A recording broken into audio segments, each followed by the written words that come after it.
everyone. This is Kathi, and I'm here with Lisa S. Griffith.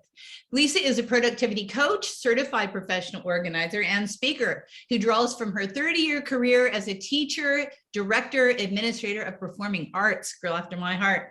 In 2008, she pivoted, and we're going to talk about during the podcast, as entrepreneurs, we all pivot in some way, but Lisa helps now individual clients improve their productivity with her methods. And we're going to learn a little bit more. And Lisa, I really appreciate you being on the show today. Well, it's my pleasure, Kathi. Thank you for having me. Yeah, absolutely. So tell me, you started your business, what was it, in 2008? Yes, that's correct. Okay. And I love that you have an arts background because I'm also an artistic creative entrepreneur. So tell me how you got into professional organizing. How did that leap happen for you? Well, it was a kind of a magic question that somebody asked me once. I've been a music teacher for a very long time, a school music teacher, a church musician, a performing arts director. I was just on the other side of 50. My youngest child was looking to go away to college in the next year, and I was burned out. And I loved teaching. I loved it. I loved the music world, but I was tired of trying to make a living at it. And I was really burned out. And I was discussing this with a friend of mine who does some career counseling for midlife women. That was kind of her niche. And so we chatted for several sessions back and forth. She put me through, the whole occupational questionnaire training thing. And the final question that she asked me was kind of the light bulb moment. She said to me, if you had a free afternoon and you had nothing else to do, you had no obligations, you had no place to be, nothing on your list, what would you do? And I said, well, this sounds kind of nutty, but I would probably clean out a closet or reorganize a file drawer or reorganize my kitchen cabinet or something like that, because I found in an interim between a couple of jobs a few years back, I'd had a couple of months off, which I'd never had since I was 16, I think. And I went from my house top to bottom, from the attic to the basement, every drawer, every closet, and it was so rewarding. And I was the teacher that other teachers would come to and say, oh God, your classroom is so organized. I was a middle school music teacher, upper and middle school, but with middle school, there's a lot of stuff. And I had to keep it organized. I had 150 some students, and I had to stay on top of things. How do you do it? And she looked at me and said, have you ever considered becoming a professional organizer? And Do you know what that was at the time? I said, I don't even know what that is. What is that? And she said, oh, you need to find out about NAPO. And that's when I went online and I Googled NAPO and professional organizing. And I said, oh my God, there's other people out there just like me, and they get paid to do what I love to do. So that was the turning point for me. And I was still teaching. I taught part-time and I worked on my business for the first year and a half. I was teaching 4 days a week. I had a day off. I had weekends. I had evenings. My kids were, of course, older, so I didn't have as much mom stuff to do. Yeah. And that was kind of the beginning of me just looking at my life in a different way and saying, you know what? I have other skills that I can use. I don't have to necessarily be doing what I went to college for and got all those degrees in and, had all that. I have other skills. And through NAPO especially, I took a lot of classes. I became certified. I practiced on several very kind friends. And, that was almost 14 years ago when I think about it. And I was starting my business in 2008. And I started my business. I was going to quit my teaching job. And my husband looked at me and said, you realize it's like the height of a recession. You're going to give up a steady paycheck and benefits and all that to start a business now. And I said, well, if you're on board with me, let me try it. And he said, okay. And that was kind of the story. That's how I ended up doing what I'm doing for the most part. That's really a great story. And aren't we blessed to have husbands who support us? When I came home and said, honey, I'm going to be a professional organizer and image consultant, he's like, what? And he goes, okay, I'll support you on that. So thank goodness we have keepers, right, in our life that can Honest to God, support us. yeah. He's So been my biggest cheerleader. So yeah, I mean, we need it. It's important. So yeah. I want to go back to, you said that you were working pretty much full time, 4 days a week, and you were launching your business on the side. Mhm. What were Mhm. the kind of the steps that you did? Because I know there's going to be a lot of people out there listening to this podcast that are thinking about making the jump. Yeah. What did you do to start launching before you were really ready to quit your real job? Mhm. Well, I would emphasize to anyone who's starting a new business like this, and I didn't want to necessarily get an investor. I didn't want to borrow any money. I wanted to be able to, go into this somewhat debt free. So that's why I kept my teaching job. And the first thing I did was I did a lot of research. I went online. I took a couple of courses. I talked to friends about it. I volunteered. I said, look, I'm thinking about doing this. You've often mentioned that you really like how my house or my office is organized. Would you like some help? And nobody ever says no, right? Everybody's, Right. oh yeah. And I will say this, it's funny when you go into organizing as a profession, it's very, very different than organizing yourself. Yes. Because you really have to put yourself in somebody else's shoes, and you really have to suspend your expectations and do things that work for them, because it's easy with yourself. You just say, well, I want to do it this way, and you do it. Right. So I think my teaching skills really was something that I could use a lot when I worked with my clients, but it was kind of a wake-up call that, Lisa, not everybody looks at things the way you do. Mhm. So it was a very eye-opening thing. I had to really practice being non-judgmental. I'm an opinionated person, and I had to learn to be a little more accepting of a different way to do things, Mhm. which is part of a teaching career too. But man, it makes you look at things a different way. Yeah, and I think for those who are ready to jump and maybe switch Mhm. something and want to go part-time into their new profession, I think a good takeaway is to research and also to shadow. I shadowed some organizers just to see what they were doing and if I thought it was going to be fun. And so, shadow whatever profession you want to get into, somebody who's doing it already, to figure out if you want to make the jump. And I did a couple of those things too. That's why joining my local New England chapter was so helpful for me, because yes. it gave me a local cohort of people that I could say, oh, you're looking for help. I'm cheap. Yeah. Exactly. But it was, it was something I could fit in while I was still teaching. A lot of that research, a lot of talking to people, a lot of talking to organizers already in the profession. I think that made a big difference. I didn't put a website up right away. I had some business cards printed up. I decided on a business name, but that was just really just the very beginning for about the first year. Yeah, I agree. There's no reason to go into debt full tilt boogie when you start a business. I started mine on $49, $49 pack of business cards and flyers. And you don't have to go crazy, is it, as you dip your feet into your new profession, for sure. Exactly. So, and you don't have to have everything in place perfectly. Right. Yeah.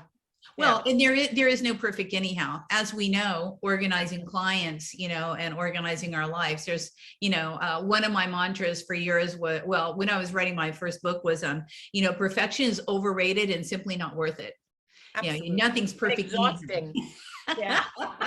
For sure. So as an entrepreneur, what's the best piece of advice that you would give people who are looking to create more freedom but are really feeling bogged down with their career? Maybe they've already launched there as an entrepreneur and now they're just feeling burnout and fried. What advice would you give them?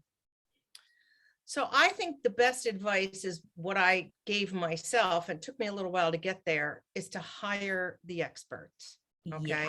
Hire an expert. Don't try to do it all yourself. First of all, you're not going to be as good as the expert in a lot of things. You're going to spin your wheels. You're going to waste a lot of time that you could be using working either in your business or doing things that you enjoy creatively. So I had two really great things, and it took me a while to get there. I hired someone to not just create my website, but to maintain it. And when I have to make changes, I don't have to spend an hour and a half trying to figure out what to do on WordPress, because number one, I'm not good at it. Number two, I hate it. So I have a company with a team that when I send an email, I can say, all right, I'm not going to spend an hour and a half on this. I'm going to pay you to do it instead. And I'm going to write a blog or write another chapter in this book I'm working on rather than spin my wheels. Yeah. But the best decision I ever made, and I wish I'd done it right away, was to hire a business coach. Ah, okay. I have had two fantastic business coaches over my career, and I didn't work with the first one until I'd been in business a couple of years and I was ready to throw in the towel. I'd had enough. I was tired of working in dirty basements and grody garages, and it just wasn't my thing. And she was fantastic. And she said, well, what do you really love to do when you get up in the morning and you look forward to your clients that day? What are the ones you're excited about? And I said, oh, I love helping business people in their home office and in their business office. And I'm a little weird. I don't mind sorting paper. I'm good at it, and dealing with email and digital files. And she said, so why don't you just do that? And it was this light bulb went off. Like, and I said, ding. wait, Oh, I can just do that? And she said, yes, it is your business. You get to decide. And no one had ever really said that to me before. And it was a real eye-opening moment for me. So I would say, if you have a little bit of money, don't spend it on marketing materials and stuff like that right away. Spend it on a good business coach, or go to SCORE and get a mentor through SCORE, which is free mentoring. right. Get some advice at first. I'd never started a business. I'd never worked for myself. I'd always worked for somebody else and gotten a paycheck. So there was a lot to learn. Yeah, that's great. What one lesson do you think that your business has taught you? I mean, besides, I love the fact we all need coaches for sure. But if you had a big life lesson and from jumping from your artistic career over to being an organizer, which is also a very artistic career, what would be the lesson that you've learned, do you think, for yourself? So I had to think hard about that question. And I think the biggest lesson I've learned, and I think it's a combination of running my business, but also getting to a certain point in my life, stop worrying so much about what everybody thinks about you. That's the biggest lesson I've learned. Stop worrying about what everybody's thinking about you. Yeah. I've been a big people pleaser in the past. I am what Gretchen Rubin would call is it Gretchen Rubin who wrote the four tendencies? Yeah. Yeah. An obliger. Okay. And I was always worried about, I said the wrong thing. And I would stew over it for days, or, well, I don't like the way I looked in that picture. I'll never wear that outfit again. And I would stew over what I said and how I looked and what people were thinking. And I learned that unless I'd said something really egregious and hurtful, which I would never do on purpose, and I'd go back to, I would apologize, but I would go back to people later and say, oh, I said this, I'm so sorry. And they would look at me like, I don't even remember that, and I'd been stewing over it for weeks. So I think the best advice, because when you run your own business, you put yourself out there. And I did this as a performer, but even more so as a business person, you put yourself out there, and you just have to stop worrying so much about what everybody's thinking about you, because they're probably not, they're thinking about themselves.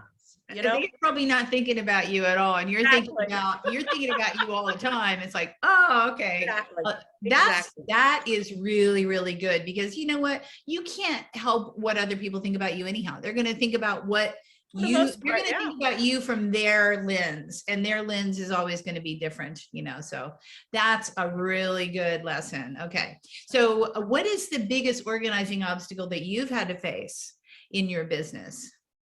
Well, aside from having to kick it all off and start from scratch and not know nothing about running no business, right? Yeah. Boy, did I take a lot of classes, a lot of free webinars out there. But I think the hardest thing I've ever been through was the pandemic. I'll be honest with you. And I know I'm not alone. And most people are going, oh, yeah, yeah, yeah. But I will tell you this, I rebranded my business. I spent a lot of time and not an insignificant amount of money in 2019, working on rebranding to really narrow my niche down to that productivity coaching, business organizing thing. I published a book. I had a publisher actually hire me to write a productivity planner that came out at the end of 2019. And I did this big launch, January 1, 2020. And 2 months later, 3 months later, the world shut down. Yeah. And my business, I was plugging away and I was doing a lot of marketing. And it literally, as we all know, many of us were affected by this. Boom, it just died. Yeah. Just died. And like I said to you before, we talked about, I made the switch, obviously, to do some virtual coaching over the years, but now I had to switch completely. And I had a lot of in-person clients who really didn't want to do it. And they just said, you know what, call me when this is over, kind of thing. Yeah. And I found myself floundering big time. I had always been a scheduled person. You plan your day, you go out the door, you go see this client, maybe you see another client, you have this speaking gig, everything. And I managed to run my business in very specific prescribed times. Friday afternoon was for writing a blog, that kind of thing. And it was very laid out. Right. And when all of that disappeared, my structure disappeared. And I, the first month or so, sure, I had a couple of organizing things to do around my house, a few projects here and there. Oh, sure, I'm going to write that other book I always thought I was going to. I'm going to do it. I didn't do anything. I laid around feeling sorry for myself, watched an awful lot of TV, scrolled around on social media, and I was getting nowhere. And it took me several months to realize I had actually had one of the few clients I had that I was coaching virtually on time management and productivity coaching. And I finished my session with her and I thought to myself, you big fat hypocrite. You are telling these people to do something that you are not doing. You are not doing what you're telling people to do. I was feeling, I realized it again, it was another light bulb moment that I was not telling. My advice to people is to really, if you're struggling with time and you're struggling with being overwhelmed, to really be structured about how you plan your time, at least at the beginning. I wasn't doing that at all. I was just letting the days kind of flow by. And one day would flow into the next, and I would go to bed and think, so what did I do today? Nothing. I cooked dinner for like the 18th day in a row. And if you know, I hate to cook. So that wasn't really a big fun for me. So I made myself do what I tell people to do. I made myself follow my own advice. I sat down with a planner and I use a Levenger Circuit planner, which I love.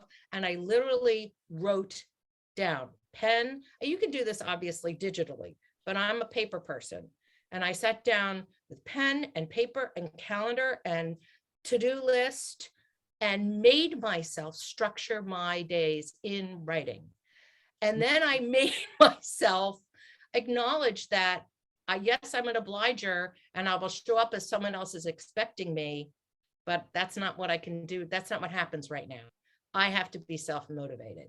So I had to, it was kind of a wake-up call about taking responsibility for my own time and practicing what I preached. So I would say that, having the bottom fall out was probably one of the best things that could have happened, because it made me wake up a little bit.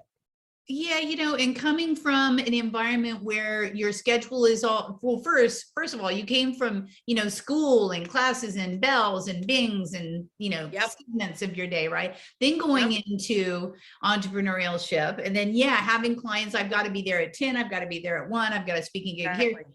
Yeah. And then that all goes away. So, yeah. Yeah, So, we yeah, teach what we most need to learn, and as a professional yes. organizer, no, we all need time management. Everybody needs time management. We all Yes. need to know what we did at the end of the day. Well, it's funny. I was saying to my client, just, at the end of the day, just write one thing down and put it on a sticky note on your laptop to say, I did this today.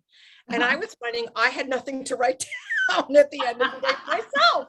And I thought, okay, Lisa, you gotta follow your own advice.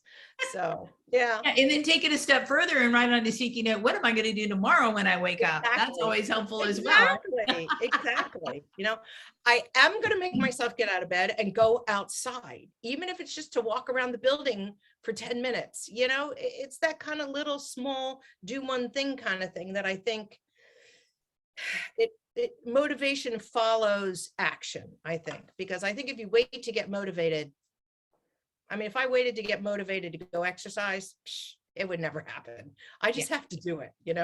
Yeah, exactly. Well, that leads me to another point of, what you do whenever you feel overwhelmed or whenever you feel lack of energy, because this is Organize and Energize the podcast, right? So when Yeah. you're feeling depleted, what do you do to revive yourself?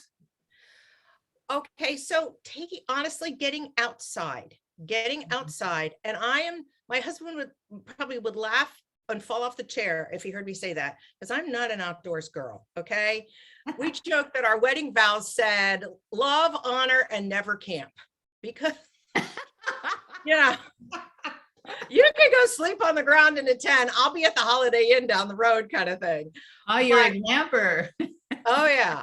So not even, forget it, no tents. We're not dealing with tents. So I have found that when I'm really feeling down or stressed out or anxiety. I mean, I know we've all had a lot of anxiety the last couple of years.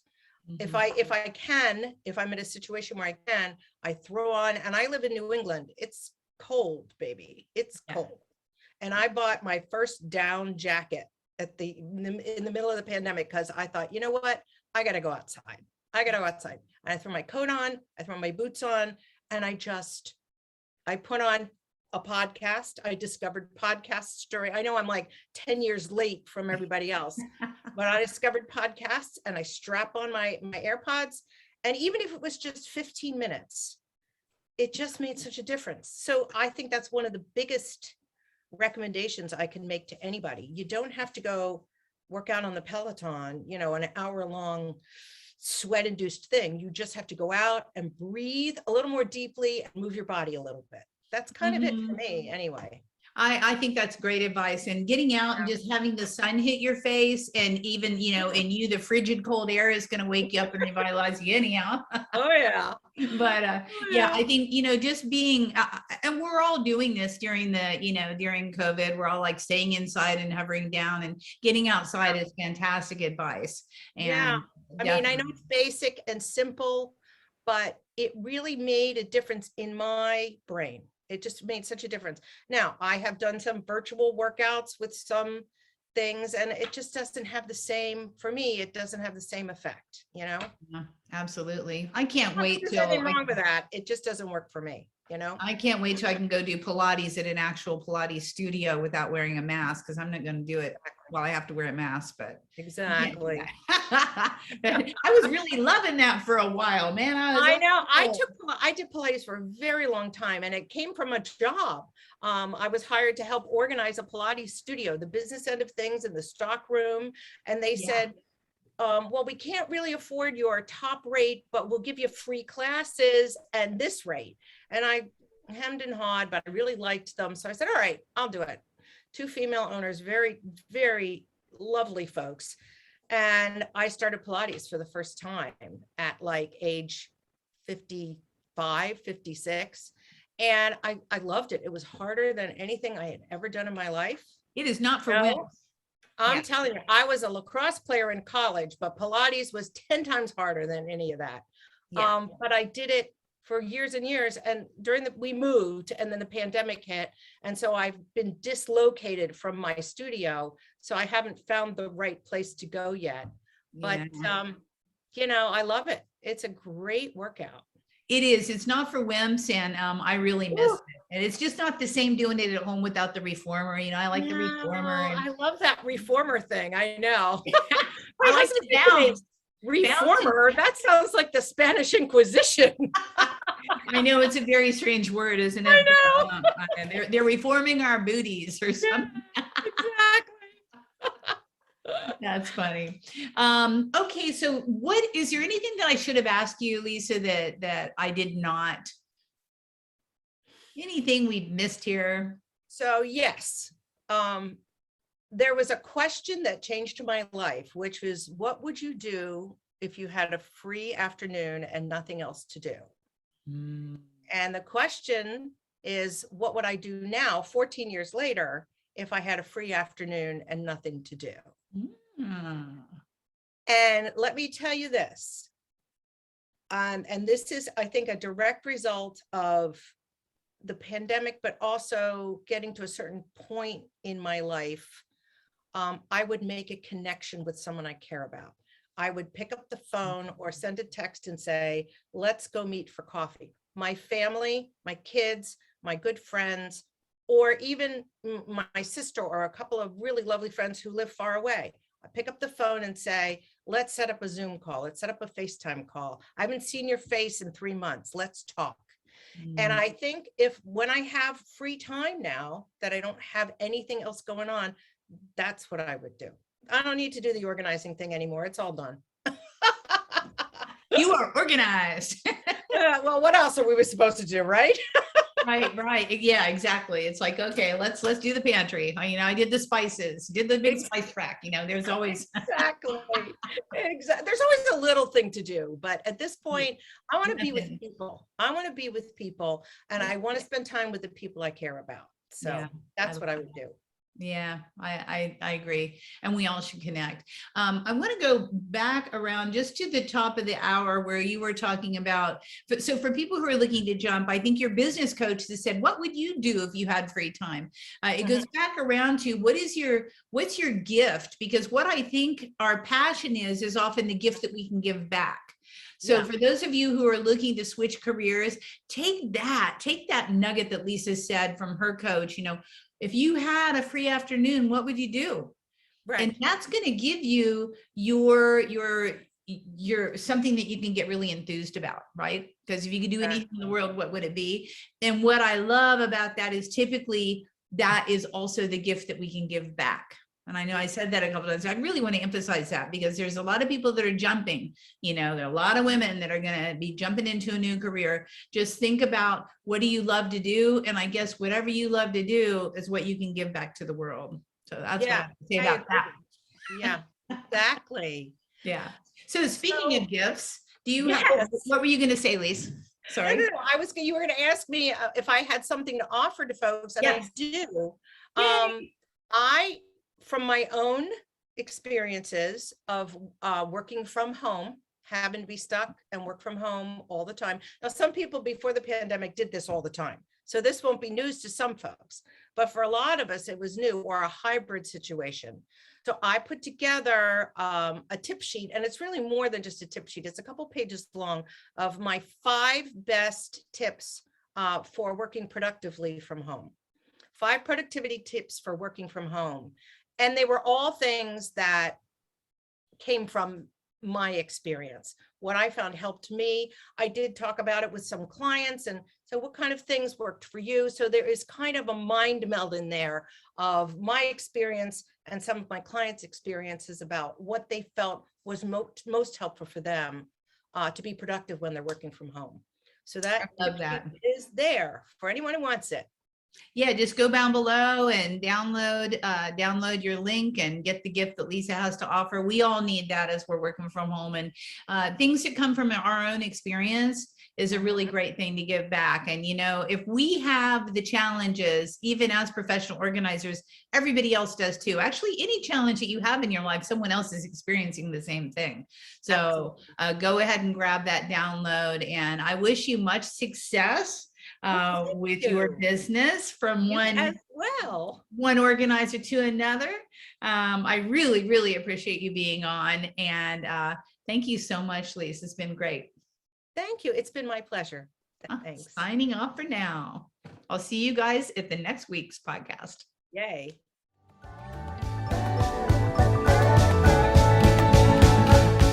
Hey, thanks for listening to this podcast. I hope you enjoyed this episode, and if you want to hear more, feel free to subscribe on the platform of your choice. Also, if you feel so inclined, I would truly appreciate a good rating from you to me. Have a stellar day.